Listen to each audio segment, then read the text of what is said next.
ஒரு வார்த்தை சொல்லும் கர்த்தாவே, என் வாழ்க்கையெல்லாம் செழிப்பாகுமே. ஒரு வார்த்தை சொல்லும் கர்த்தாவே, என் வாழ்க்கையெல்லாம் செழிப்பாகுமே. ஆண்டவராகிய இயேசு கிறிஸ்துவின் இனிதான நாமத்திலே ஒரு வார்த்தை சொல்லும் கர்த்தாவே என்ற தியான நிகழ்ச்சிக்கு உங்களை அன்புடன் வரவேற்கிறோம். கர்த்தர் கிருபையாய் தந்த இந்த நல்ல நாளிலும் மீண்டும் உங்களை கர்த்தருடைய வார்த்தை மூலம் சந்திப்பதிலே மிக்க மகிழ்ச்சி அடைகிறோம். நீங்கள் எல்லாரும் சுகமாக இருக்கிறீர்களா? கர்த்தருடைய கிருபையினாலே நீங்கள் எல்லாரும் சுகமாக இருப்பீர்கள் என்று சொல்லி நாங்கள் நம்புகிறோம். கர்த்தருடைய கிருபையும் சமாதானமும் உங்கள் குடும்பங்களிலே பெருகுவதாக. கடந்த நாளிலே கேள்வி நேரத்தில் கலந்து கொண்டு பதில்களை அனுப்பி கொடுத்த அனைத்து கர்த்தருடைய பிள்ளைகளையும் இயேசு கிறிஸ்துவின் நாமத்திலே வாழ்த்துகிறோம். கர்த்தர் உங்களை ஆசீர்வதிப்பாராக.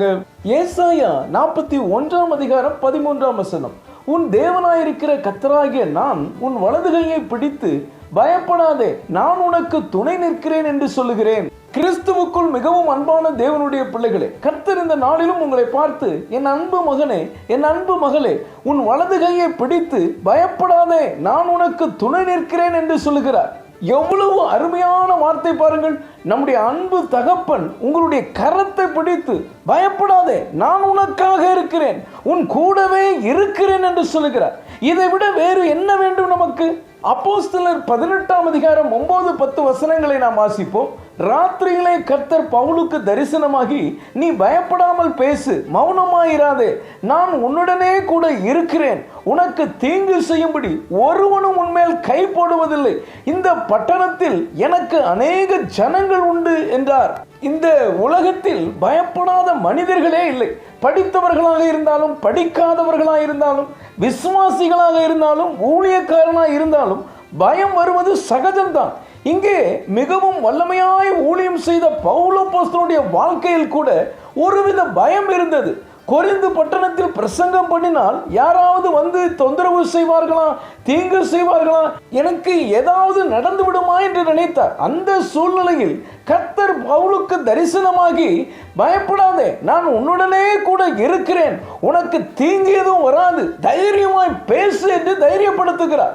எனக்கு அன்பான தேவனுடைய பிள்ளைகளே, இன்றைக்கு நீங்களும் கூட ஏதோ ஒரு காரியத்தை நினைத்து இது தீங்காய் முடிந்து விடுமோ, ஏதாவது கெட்டது நடக்குமோ, கடன்காரனுக்கு என்ன பதில் சொல்வது, பிள்ளைகளுக்கு பீஸ் எப்படி கட்டுவது, இந்த பிரச்சனையை எப்படி சமாளிப்பது, இப்படி நடந்து விடுமோ அப்படி நடந்து விடுமோ என்று பதட்டப்பட்டு பயப்படுகிறீர்களா?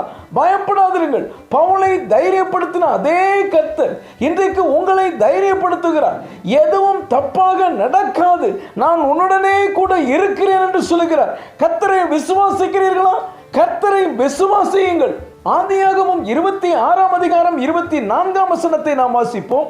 அன்று ராத்திரியிலே கர்த்தர் அவனுக்கு தரிசனமாகி, நான் உன் தகப்பனாகிய ஆபிரகாமுடைய தேவன், பயப்படாதே, நான் உன்னோடே கூட இருந்து என் ஊழியக்காரனாகிய ஆபிரகாமின் நிமித்தம் உன்னை ஆசீர்வதித்து உன் சந்ததியை பெருக பண்ணுவேன் என்றார். அங்கே பவுலுக்கு தரிசனமான கர்த்தர் இங்கே ஈசாக்கிற்கு தரிசனமாகிறார். ஈசாக்கின் வாழ்க்கையில் பிரச்சனைக்கு மேல் பிரச்சனை. ஒரு பிரச்சனை முடிந்து விட்டது என்று நினைப்பதற்குள் அடுத்த பிரச்சனை, அதை தீர்ப்பதற்குள் அடுத்த பிரச்சனை.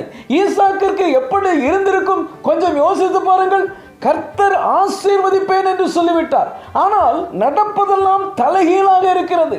ஈசாக்கிடம் இருந்ததை அபகரித்துக் கொண்டு அவரை துரத்தி விடுகிறார்கள். ஆனாலும் ஈசாக்கு மனம் தளராமல் புதிய இடத்திற்கு போகிறார். இந்த சூழ்நிலையில் ஈசாக்கு பயந்து விடக்கூடாது என்பதற்காக கர்த்தர் தரிசனமாகிறார். பயப்படாதே, நான் உன்னோடே கூட இருக்கிறேன், உன்னை ஆசீர்வதித்து பெருக பண்ணுவேன் என்று வாக்கு கொடுக்கிறார். கர்த்தர் சொன்னபடியே நடக்க ஆரம்பித்தது.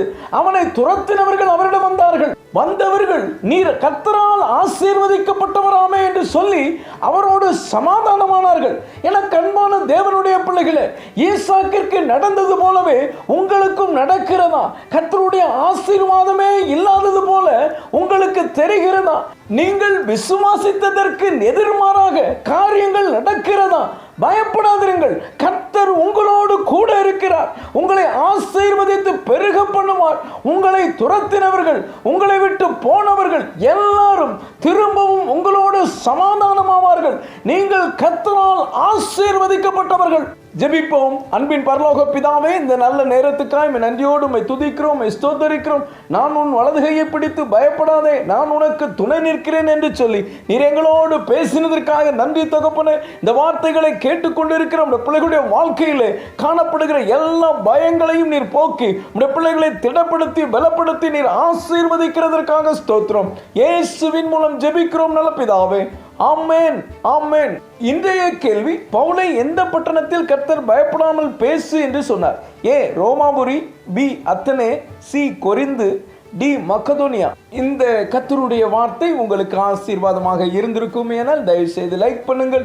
உடைய நண்பர்களுக்கும் உறவினர்களுக்கும் வாட்ஸ்அப்பில் இருக்கிற அனைத்து குழுக்களுக்கும் அனுப்பி கொடுங்கள்.